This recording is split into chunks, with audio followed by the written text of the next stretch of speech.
अस्सलामुअलैकुम, कैसे हैं स्टूडेंट्स आप लोग जो अभी 2022 में पेपर देंगे तो उनके लिए ये बात आप लोगों को पता होगी कि आप लोगों की केमिस्ट्री की बुक जो है वो चेंज हो गई है। प्रीवियस जितने भी स्टूडेंट्स पढ़ते थे वो अनदर बुक पढ़ते थे, लेकिन अभी सिंटैक्स में आप लोगों की जो बुक अब जो लगा दी गई है 9th क्लास के लिए, वो कौन सी बुक है? केमिस्ट्री की the text book of chemistry for grade 9।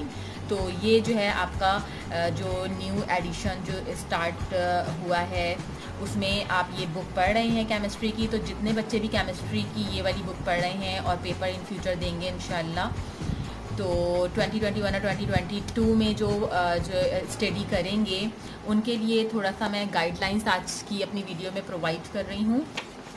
आप लोग देखेंगे अपनी ये बुक जो है, मैंने जब ये बुक पढ़ी तो मुझे बहुत बेस्ट लगी। इसमें मैं इसका रिव्यू इस वजह से दे रही हूँ, थोड़ी गाइडलाइंस प्रोवाइड करूँगी इस वीडियो में आप लोगों को। आप लोग देखेंगे अपनी बुक में कि कितने चैप्टर्स हैं। टोटल 8 चैप्टर्स हैं आपके पास, सही है। फंडामेंटल्स ऑफ केमिस्ट्री है और atomic structure, periodic table and periodicity of properties, chemical bonding, physical states of matter, solutions, electrochemistry, chemical reactivity। तो ये ओनली आपके पास कितने चैप्टर्स हैं? ओनली 8 चैप्टर्स हैं। अब इस बुक में अगर आप देखेंगे तो 1 से लेके ओनली कितने पेजेस हैं? ओनली 182 पेजेस की ये बुक है। और इस बुक के प्राइस भी इतने ज़्यादा कोई कॉस्टली नहीं है, इतनी ज़्यादा जो है बेनिफिशियल बुक है और इतनी जो है स्टूडेंट्स के लिए बेस्ट बनाई है इन्होंने। सिंटैक्स बोर्ड में जो ये सारी टीम वर्क हुआ है। 123.45 बहुत ज़्यादा कॉस्टली भी नहीं है। और यहाँ पे इन्होंने ये चीज़ दी है, हमारा कौमी तराना पाकिस्तान का लिखा हुआ है। तो अगर मैं इसमें आपको गाइडलाइंस प्रोवाइड करूं तो मेरे लिए ये बताना बेस्ट होगा कि आपने 8 चैप्टर्स जो हैं उसकी समरी, इस बुक में मुझे ये चीज़ बहुत अच्छी लगी है जब मैंने इसको स्टडी किया कि इसमें आपको सबसे इम्पॉर्टेंट जो है ना, कोई भी चैप्टर जो दिया है उसके लिए आपको समराइज़ करके समरी भी दी हुई है। यानी कि सबसे पहले तो स्टार्ट है, उन्होंने आपको जो है यहाँ पे टीचर्स के लिए गाइडलाइंस प्रोवाइड की हैं। और कोविड-19 की वजह से जो बच्चों का लॉस हुआ है और स्कूल्स में अभी तक जो है पेंडिंग में बहुत सारे स्कूल्स में वर्क्स है, टीचर्स इतना ज़्यादा जल्दी कवर नहीं करा पा रहे हैं। तो थोड़ा आप लोगों ने भी, स्टूडेंट्स को ने भी जो है वो अपना माइंड चलाना है। आपने बुक्स को टाइम देना है अपनी, और आपने देखना है कि मेजर कॉन्सेप्ट और स्टूडेंट लर्निंग आउटकम्स जो है SLOS जो दिए हुए हैं वो यहाँ पे सारे प्रोवाइडेड हैं। और आपकी ये बुक में चैप्टर 1 जैसे स्टार्ट हुआ है, अब मैं यहाँ पे आपको दिखाऊं चैप्टर 1 जब आप रीड कर लेंगे, अच्छी तरीके से स्टडी कर लेंगे अपने स्कूल में जहाँ पे भी आप जा रहे हैं, तो वहाँ आपकी स्टडी चल रही होगी डेफिनेटली। अब आपने क्या करना है, आपने समरी को बहुत अच्छे से लर्निंग कर लेना है या माइंड में उन पॉइंट्स को सेव कर लेना है। समरी के पॉइंट्स ये देखें, समरी जिस बच्चे को डेफिनेटली 8 चैप्टर्स हैं, 8 समरीज हुई, सही। तो आपने 8 समरीज जो दी हुई हैं उसके जो पॉइंट्स हैं वो अगर आपने माइंड में सेव कर लिए, ये आपके लिए इतना बेनिफिशियल होगा कि जिस वक्त आप पेपर अटैम्प्ट कर रहे होंगे तो उस वक्त आपके माइंड में नॉलेज होगी। कोई अगर क्रॉस क्वेश्चन आ जाता है so you will be able to handle, और आप वो कर पाएंगे वो क्वेश्चन। आपने यहाँ से जो है ना समरी को के पॉइंट्स को अपने माइंड में सेव कर लेना है। फर्स्ट ऑफ ऑल आपने क्या करना है, समरी अपने माइंड में सेव करनी है और इन पॉइंट्स को अपने माइंड में ऐसे सेव करना है कि आपको नॉलेज हो। उसके अलावा आपने ऑल 8 चैप्टर्स के MCQs अच्छी तरीके से टिक करके और अपने माइंड में सेव कर लेने हैं। तो MCQs हो गए, सही। सेक्शन A MCQs का होगा। फिर इसी तरीके से आपने अगर इस बुक की ही तैयारी अच्छे से कर ली तो आपके बेस्ट नंबर आ जाएंगे, सही है, इंशाल्लाह। अब आप देखेंगे सेक्शन B में इन्होंने शॉर्ट क्वेश्चंस दिए हुए हैं पेज नंबर 31 में। मैंने आपको सबसे पहले इम्पॉर्टेंट ये बात बताई कि इस बुक के जो लर्निंग करनी है उसके लिए आपने समरी, जितनी भी समरीज़ हैं 8 चैप्टर्स हैं, 8 समरी आपको दी हुई हैं, पेजेस जो है वो मैं आपको बताती जाऊंगी, वो आपने जो है अच्छे से स्टडी कर लेना है, माइंड में बिल्कुल सेव कर लेना है ज़बरदस्त तरीके से। उसके बाद आपने ऑल 8 चैप्टर के MCQs लर्निंग करने हैं। देन शॉर्ट क्वेश्चंस की मैं बात करूंगी तो सेक्शन बी में आप जो है क्वेश्चन नंबर, ये पेज नंबर 31 है, क्वेश्चन नंबर 3, क्वेश्चन 4, क्वेश्चन 7 और क्वेश्चन 8 इसकी तैयारी कर लें। उसके अलावा सेक्शन सी में से जो डिटेल क्वेश्चंस हैं उसमें से आपने करने हैं क्वेश्चन 2, 3, 4 एंड 5, यानी कि ये क्वेश्चन आप अपनी बुक में रीड कीजिएगा और ये क्वेश्चन मोस्ट इंपॉर्टेंट रहेंगे आपके लिए। बैलेंस इक्वेशन के स्टेप्स हो गए, एम्पेरिकल एंड मॉलिक्यूलर फार्मूला हो गया, इस तरीके से आपने branches of chemistry, what is chemistry, branches of chemistry, ये इसमें से मोस्ट इंपॉर्टेंट है। प्लस आपने balance equation, how to balance the equations आपको रूल्स पता होने चाहिए, सही है। तो आपने अच्छी तरीके से बैलेंस इक्वेशन जो है उसको अपने माइंड में सेव करना है कि किस तरीके से हम इक्वेशन को बैलेंस करेंगे। ये तो हो गया हमारा चैप्टर 1। चैप्टर 2 एटॉमिक स्ट्रक्चर दिया हुआ है। Again I am telling you, आपने अच्छे से रीडिंग करनी है, समझना है। अपने स्कूल में आप डेफिनेटली समझ रहे होंगे। इस चैप्टर के हवाले से अगर हम बात करें तो इसमें जो है मोस्ट इम्पॉर्टेंट टॉपिक में बोहर्स एटॉमिक मॉडल और रदरफोर्ड एटॉमिक मॉडल, ये आपने बहुत अच्छे से माइंड में सेव करना है। प्लस आपने जो है समरी और MCQs पेज नंबर 53 पे और पेज नंबर 52 पे आप देख रहे होंगे, 52 एंड 53। आपने 52 पे देखें, इतना ज़्यादा कोई समरी नहीं है कि जिसकी आपको कोई टेंशन हो। ये पॉइंट्स मोस्ट इम्पॉर्टेंट आपने अपने माइंड में सेव कर लें। इससे आपको क्या होगा कि बहुत अच्छी ग्रिप हो जाएगी, आपके पास नॉलेज होगी, and if you have knowledge so definitely you will be able to handle your paper easily. MCQs आपने करने हैं। और क्वेश्चंस में पेज नंबर 54 पे आपने सेक्शन बी में से जो शॉर्ट क्वेश्चन आंसर, वैसे तो जो स्टूडेंट्स जो है वो डेली बेसिस पे स्कूल जा रहे हैं और अपनी स्टडी को टाइम दे रहे हैं, वो ऑल क्वेश्चंस याद कर लें। शॉर्ट क्वेश्चंस लॉन्ग में थोड़ा होता है कि चलो इंपॉर्टेंट्स बता देते हैं टीचर्स, लेकिन आपने जो है इसमें कोशिश ये करनी है सारे याद कर लें। और अगर कोई जो है नहीं याद कर पा रहा है सारे, तो वो इनको बिल्कुल भी ना छोड़ें। क्वेश्चन 1, 2, 3, 6 एंड 7 ये बहुत अच्छे से प्रैक्टिस कर लें। प्लस आपने सेक्शन सी में जो क्वेश्चन इन्होंने दिए हैं, डिटेल क्वेश्चन जो दिए हैं, उसमें क्वेश्चन 2, 3, 5 एंड 8 ये जो है इनकी अच्छे से प्रैक्टिस कर लें। और रदरफोर्ड एटॉमिक मॉडल को भी देख लें अच्छे से।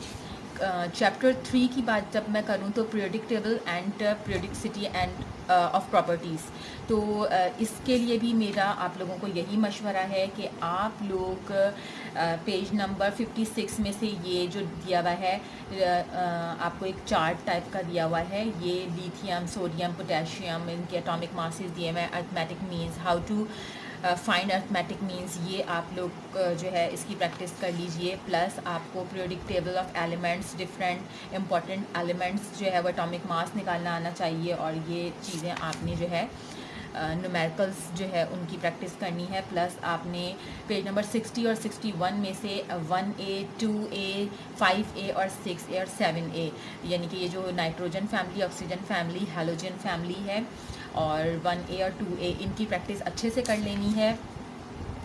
और बहुत बेस्ट बुक मुझे ये इस हवाले से लगी कि साथ साथ जो है वो समराइज़ भी कर रहे हैं, MCQs भी हैं, question answer section wise divide किए हुए हैं। पेज नंबर 62 पे इन्होंने आपको जो है टेस्ट दिया हुआ है, टेस्ट योरसेल्फ, तो आपने जो स्टडी किया है उस हवाले से ये क्वेश्चन आप जो है वो अटैम्प्ट करें, ताकि जो है आपको एक आइडिया हो कि मेरी प्रिपरेशन कैसी चल रही है। फिर आगे आ जाते हैं आपकी इस बुक में, आपने इलेक्ट्रोनेगेटिविटी को इग्नोर नहीं करना है। उसके बाद आ जाए समरी, मोस्ट इम्पॉर्टेंट काम आपने क्या करना है, I am telling you again and again, summary को अपने माइंड में सेव करना है। सपोज़ कभी ऐसा हो जाए कि आपने जो लर्निंग की है वो जो है नहीं आया, वो आपके पेपर में लर्निंग का कुछ भी नहीं आया, कोई मतलब आपने कुछ क्वेश्चंस याद किए, किसी वजह से आपने थोड़ा कम याद किया, वो नहीं आया, लेकिन समरी अगर आपके माइंड में होगी तो एटलीस्ट आपको जो है एक नॉलेज होगी कि Mendeleev published periodic table law with groups and rows 19th century is considered as milestone is. अब ये पूरी जो समरी है इसमें आपको पॉइंट्स गेट होंगे, और उस पॉइंट्स की वजह से आप जो है अगर MCQs में कभी ये आ जाए पॉइंट्स, या जो है वो किसी तरीके से कोई क्वेश्चन ऐसा आ जाए जिसमें आपको नॉलेज होगी, so you will be able to do इंशाल्लाह। The elements of sub A, देखें ये यहाँ पे जैसे अगर लिखा हुआ है, मैं बीच बीच में से रीड कर रही हूँ, आप लोग ने अच्छी तरीके से रीडिंग करनी है। द एलिमेंट ऑफ सब group A R called main और रिप्रेजेंटेटिव एलिमेंट्स। अब अगर क्वेश्चन ऐसा आ जाता है कि हम जो है ना एलिमेंट, ग्रुप ए के एलिमेंट क्या कहलाते हैं, तो आपने फ़ौरन से ये लाइन अगर आपके माइंड में होगी तो ये एक लाइन ही लिख देंगे आप। द एलिमेंट्स ऑफ सब group A R called main और रिप्रेजेंटेटिव एलिमेंट्स। तो ये चीज़ हो गई। समरी को अच्छे से, ओनली 8 चैप्टर्स हैं, 8 चैप्टर की समरी एंड 8 चैप्टर के MCQs माइंड में सेव कर लेने हैं। सेक्शन बी में यहाँ पे देखें पेज नंबर 71 में आपको दिया हुआ है क्वेश्चन आंसर का पोर्शन जो दिया हुआ है, तो उसमें से क्वेश्चन नंबर 1, 2 एंड 7 आप याद कर लें। बाकी ये है कि समरी में से काफ़ी पॉइंट्स आपको गेट हो जाएंगे। सेक्शन सी में से क्वेश्चन नंबर 3 और 5 इज़ वेरी इंपॉर्टेंट, इसकी तैयारी कर लीजिएगा। मेंडलीव पीरियोडिक लॉ प्रोवाइड, यानी कि ये वाला जो क्वेश्चन है, discuss that Mendeleev periodic law provide a base for modern periodic table, ये इसको बहुत अच्छे से देख लीजिएगा। बाकी हम चलते हैं चैप्टर 4 पे, केमिकल बॉन्डिंग। केमिकल बॉन्डिंग में आपने अच्छी तरीके से, जो बच्चे स्कूल जा रहे हैं उन्हें अच्छी तरीके से वो रीडिंग करेंगे, उनको ये चीज़ें पता होनी चाहिए कि केमिकल बॉन्डिंग के पॉइंट्स को किस तरीके से हम मैनेज करते हैं। ये अब पूरा चैप्टर आपने रीड करके और ये समरी को बहुत अच्छे से स्टडी कर लेना है। Every atom tries to achieve a noble gas configuration, और ये सारे पॉइंट्स जब आप ionic bonding involves transfer of electrons, तो ये आपको प्रोवाइड कर रहे हैं पूरे चैप्टर का जो निचोड़ होता है ना, यानी कि एक चैप्टर है उसमें ह्यूज नॉलेज के बाद आपको एक ओनली 1 पेज पे, पेज नंबर 89 पे आपको पूरे चैप्टर की डिटेल प्रोवाइड कर दी गई है, जिसमें उन्होंने मोस्ट इंपॉर्टेंट पॉइंट्स लिए हैं और वो यहाँ पे समरी कर दिया है उस चैप्टर को। तो it is very important to save in your mind. फिर पेज नंबर 90 पे आ जाते हैं। पेज नंबर 90 से आपने MCQs करने हैं, MCQs की तैयारी करनी है। इन फ्यूचर इंशाल्लाह I try to give the answer also, MCQs के आंसर प्रोवाइड कर दूंगी मैं इंशाल्लाह। पेज नंबर 92 पे आ जाते हैं। क्वेश्चन नंबर, आपने जो शॉर्ट क्वेश्चन आंसर है, वैसे तो मैं ये प्रीफर करूँगी जो बच्चे A+ लाना चाहते हैं वो ऑल क्वेश्चन आंसर की तैयारी करें, और जिन बच्चों को किसी वजह से कोई प्रॉब्लम है, जो है स्लो लर्नर्स हैं, या उनको ये लगता है कि वो हद से ज़्यादा अपने माइंड में सेव नहीं कर पाएंगे, तो उनके लिए ये होता है कि वो इम्पोर्टेंट्स याद कर लें। तो section B page number 92 question number 2, 5, 6, 8, 11, 14, 16, 17 इनकी तैयारी कर लें। और सेक्शन सी में पेज नंबर 93 क्वेश्चन नंबर 1, 4, 5, 6, 8, 9 ये अगर आप याद कर लेंगे तो इतने ज़्यादा कोई लॉन्ग इनके आंसर्स भी नहीं होते हैं। आपने शॉर्ट आंसर में ही जैसे differentiate the properties of polar and non polar compounds, explain the important of glues and epoxy reasons in our society.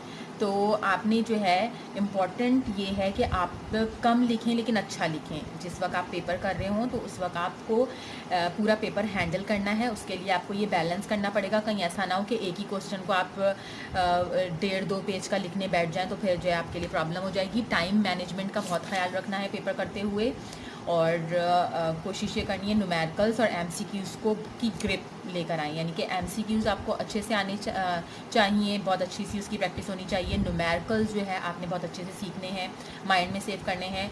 Learning पे फोकस ऐसे करना है कि शॉर्ट क्वेश्चन आंसर कोशिश करें सारे याद कर लें। मैंने आपको एक पॉइंट दिया है यहाँ पे, बेस्ट पॉइंट है, जो स्टूडेंट्स A+ लाना चाहते हैं वो समरी को ना छोड़ें, समरी को माइंड में अपने सेव करें। चैप्टर नंबर 5 पे आ जाते हैं। चैप्टर नंबर 5 है, इसमें देखें आप फिज़िकल स्टेट्स ऑफ मैटर, मतलब स्टेट ऑफ मैटर के बारे में बता रहे हैं। अब आपने इसमें सबसे इम्पॉर्टेंट चीज़ तो ये वाली जो आपके पेज नंबर 100 है, 100 इसके ऊपर एग्जाम्पल 5.1 एंड 5.2 है, इसको जो है इग्नोर नहीं करना है। P1 V1 = P2 V2 इस फार्मूले को आपने सेव कर लेना है और इसकी प्रैक्टिस कर लेनी है कि how to solve the numericals of this formula. इसके अलावा आगे आप देख रहे हैं ये फार्मूले आपने जो है ज़रूर अपने माइंड में सेव कर लेने हैं। आगे चलते हैं समरी की तरफ।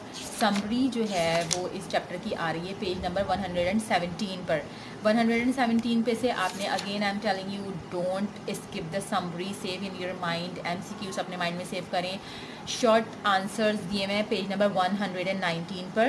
Question number 1, 3, 4 and 5, 7, 1, 3, 4, 5 and 7 learning कर लें। सेक्शन सी में से क्वेश्चन नंबर 2, 3, 4 को लर्निंग कर लें और सेक्शन डी में से आपने न्यूमेरिकल्स की प्रैक्टिस करनी है। Numericals is most important. ज़्यादातर पेपर में जब न्यूमेरिकल्स होते हैं तो आपकी ग्रिप अच्छी नहीं होगी, you will not be able to do. आपने प्रैक्टिस ज़रूर करनी है। अच्छा, प्रैक्टिस जो है जैसे मैथमेटिक्स की प्रैक्टिस होती है उस तरीके से रिटर्न प्रैक्टिस करें। ये नहीं कि बस आप लोगों को कहीं पे से सॉल्व होके मिल गया है और आप उसको यूँ करके देखते रहें कि इसमें ये पुट करेंगे, इसको यहाँ ट्रांसफ़र करेंगे या ये फार्मूला। आप जो भी न्यूमेरिकल्स जो है वो प्रैक्टिस करते हैं उसको रिटर्न प्रैक्टिस करें। एक न्यूमेरिकल्स को 1 या 2 दफ़ा लिख के देखें। Chapter number 6 solutions. चैप्टर 6 देख लें आप लोग। सॉल्यूशन है। सॉल्यूशन में आप लोग जो है डिफरेंट पढ़ेंगे। सॉल्यूट हो गया, सॉल्वेंट, अनसैचुरेटेड सॉल्यूशन और ये सब आप में इसमें रीडिंग करेंगे। इसके लिए भी मैं आपको again I will tell you कि आपको समरी को अच्छे से अपने माइंड में सेव करना है। जैसे अब मैं आपको बताऊं, समरी में a solution is a homogeneous mixture of 2 or more substance. Suppose आपने ये लाइन याद कर ली यहाँ से और अचानक से जो है आपसे क्वेश्चन कर लिया गया definition of solution, write down the definition of solution. तो डेफिनेटली आप ये 1 लाइन भी अगर आप लिख देंगे तो ये आपके लिए वहाँ पे ओके होगा कि आपने डेफिनेटली एग्जिट जो है वो उसकी डेफिनेशन लिखी है। अब सॉल्वेंट हो गया और उसके अलावा देखें यहाँ पे पेज नंबर 139 पे आपको फार्मूला बता रहे हैं कि we can dilute the solutions by the formula m1v1 is equal to m2v2। तो ये बहुत मोस्ट इम्पॉर्टेंट होगा कि आप लोग अपनी जो बुक है ये वाली आपकी केमिस्ट्री की जो अभी न्यू बच्चे स्टडी कर रहे हैं, इस बुक में से आप लोगों को समरी को नहीं इग्नोर करना है। आपने जो है इसको भी MCQs को इग्नोर नहीं करना है। अभी फर्स्ट टाइम आप लोग पेपर देंगे तो डेफिनेटली पेपर थोड़ा इजी आएगा। पेपर इतना कोई डिफ़िकल्ट नहीं बनाएंगे क्योंकि जब डेफिनेटली नेक्स्ट ईयर फिर उसके बाद नेक्स्ट ईयर जो है वो मे बी पॉसिबल के क्वेश्चंस थोड़े डिफ़िकल्ट हों, लेकिन अभी न्यू बुक आई है तो आपके लिए थोड़ी आसानी ही रहेगी। इंशाल्लाह पेपर बहुत अच्छे से कवर कर पाएंगे। सबसे इम्पॉर्टेंट ये है कि आप स्टडी अपनी जो है वो बहुत अच्छे से करें। जहां आप दूसरे सब्जेक्ट को टाइम दे रहे हैं वहां मैनेजमेंट करें और बहुत अच्छे से जो है कंप्लीट करें। पेज नंबर 142 जी स्टूडेंट, आप लोग पेज नंबर 142 यानी कि 142 जो पेज नंबर आपको दिया हुआ है इस पे आप लोग देखेंगे कि शॉर्ट क्वेश्चंस दिए हुए हैं। तो क्वेश्चन नंबर 2, 7, 8, 9, 10, 11 एंड 13 इनको अच्छी तरीके से अपने माइंड में सेव कर लीजिए। सेक्शन सी में से आप क्वेश्चन नंबर 1, 3, 4 एंड 6 ये अगर आप याद कर लेंगे तो ये आपके लिए बहुत अच्छा रहेगा। जिसमें से कुछ तो इस टाइप के क्वेश्चन है, explain the attraction of Na+ and Cl- ions for water molecules. तो ये जो है डिफ्रेंशिएट बिटवीन सॉल्यूशन और ये जो सस्पेंशन है, कोलॉइड्स है, तो ये आपके लिए मोस्ट इंपॉर्टेंट है कि आप लॉन्ग क्वेश्चंस, डिटेल क्वेश्चन अपने माइंड में सेव करें अगर आप चाहते हैं कि अच्छे नंबर लेकर आएँ। और पासिंग मार्क्स लाना कोई इतनी बड़ी बात नहीं होती है। इम्पॉर्टेंट ये होता है कि आपके मार्क्स हाईएस्ट आएँ। ये वीडियो उन स्टूडेंट्स के लिए है जो अपने अच्छे मार्क्स लेकर आना चाहते हैं, तो डेफिनेटली उनको इतनी स्टडी तो करनी पड़ेगी। सही है।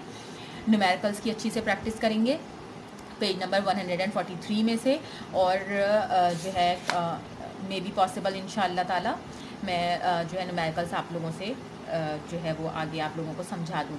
चैप्टर नंबर 7 में आप लोग देखेंगे इलेक्ट्रोकेमिस्ट्री। सही है, इलेक्ट्रोकेमिस्ट्री के बारे में। अब जल्दी क्विकली जो है वो वीडियो बहुत लॉन्ग हो जाएगी तो मैं आप लोगों को बता दूं कि आप लोगों ने समरी अच्छे से, बहुत छोटी सी समरी है, इतनी कोई लॉन्ग समरी नहीं है। 158 पर जो है वो समरी है। Oxidation is the loss of electron by chemical substance, reduction is the gain of electron by chemical substance. तो ये आपने अच्छे से समरी को बहुत अच्छे से माइंड में सेव कर लेना है। MCQs अच्छे से माइंड में सेव कर लेना है। क्वेश्चन नंबर बता देती हूँ, 160 पेज नंबर है। शॉर्ट क्वेश्चन आप जो है क्वेश्चन 1, 3, 4 एंड जो है वो 5 भी, उसकी भी प्रैक्टिस कर लें। 5 भी इम्पॉर्टेंट जो है वो इस टाइप के क्वेश्चन पेपर में आ जाते हैं। सेक्शन सी में से क्वेश्चन नंबर 1, 4 एंड 7 इनकी प्रैक्टिस कर लें। और आप लोगों ने जो है लास्ट चैप्टर अब आप देख रहे हैं चैप्टर 8 को, इतनी ज़्यादा जो है टिपिकल बुक नहीं है, आप टाइम देंगे, मैनेजमेंट अच्छी रखेंगे अपनी, तो आप जो है कवर कर जाएंगे। Chapter 8 chemical reactivity again I am telling you कि आप लोगों ने जल्दी से जो है वो इस चैप्टर को अच्छे से स्टडी कर लेना है। स्टडी करने के साथ साथ आपने जो है समरी को फोकस करना है। समरी आपको 181 पेज पे दी हुई है। Metals have generated tendency to lose electron, अब मेटल के बारे में पता चल गया, सही है। Non metals have greater tendency to accept electron, यानी कि नॉन मेटल जो है वो ग्रेटर टेंडेंसी रखते हैं एक्सेप्ट इलेक्ट्रॉन के लिए ना। तो आपने इनमें से पॉइंट्स जो है वो अपने माइंड में जब आप सेव करेंगे, group 1A elements are called alkali metals, और ग्रुप 2A क्या कहलाता है, 7A ग्रुप के बारे में आपको यहाँ नॉलेज हो गई। अब समरी का मतलब आपको पूरे चैप्टर की जो है वो इन्फॉर्मेशन आपको यहाँ प्रोवाइड कर दी गई है। You must save in your mind, MCQs अपने माइंड में सेव करने हैं। देखें कितनी जल्दी हम जो है वो इतनी शॉर्ट वीडियो में हम आ गए हैं पेज नंबर 182 तक, यानी कि 182 पेज की बुक है। और इस बुक में आपने लास्ट पेज पे शॉर्ट क्वेश्चन देख रहे हैं, आप क्वेश्चन 2, 3, 4, 5, 6 एंड 9 की तैयारी कर लें। सेक्शन C में आपको डिटेल क्वेश्चन दिए हुए हैं, आप इसमें से जो है वो एक्सप्लेन इम्पॉर्टेंट ऑफ सिल्वर और एक्सप्लेन इम्पॉर्टेंट ऑफ गोल्ड कर लें, क्वेश्चन 1, 2, 3, 7, 9। बाकी ये है कि हेलोजेंस के बारे में भी थोड़ा सा देख लीजिएगा। तो ये थी मेरी शॉर्ट जो है इस बुक का रिव्यू भी था, और इसकी जो है इस बुक के हवाले से आपको गाइडलाइंस दे रही हूँ कि आपने अपनी केमिस्ट्री की जो प्रिपरेशन करनी है तो उसमें 8 चैप्टर्स हैं ओनली, सही है। और ये मोटिवेशन मैं आपको दे रही हूँ कि इतना कोई मुश्किल नहीं है। If you are striving so definitely you will be successful. आपने बहुत अच्छे से स्टडी करनी है इस बुक की, मुझे अपनी दुआओं में याद रखना है, और मेरे इस चैनल को जो है सब्सक्राइब कर लेना है। इन फ्यूचर मैं आपको केमिस्ट्री के हवाले से, बायोलॉजी हो गई, केमिस्ट्री और 9th क्लास के डिफरेंट सब्जेक्ट्स की गाइडलाइंस अपने इस चैनल पे प्रोवाइड करूँगी। अनास टीचिंग वर्ल्ड मैंने इस चैनल का नाम रखा है, ओके। और जो है मेरा next channel all in one Saba Khan है, जिसमें मैं अपनी डेली रूटीन और डेली लाइफ और उसमें मिक्सअप वीडियोस अपलोड करती हूँ। आप जो है वो सर्च कर सकते हैं। बाकी जो स्टडी के हवाले से हम बात करेंगे वो हम इस चैनल पे मैं आपको वीडियोस अपलोड करूँगी, जिससे आप डेफिनेटली जो है वो बहुत कुछ फ़ायदा हासिल कर पाएंगे। मुझे अपनी दुआ में याद रखिएगा। टेक केयर, अल्लाह हाफिज़, बेस्ट ऑफ लक।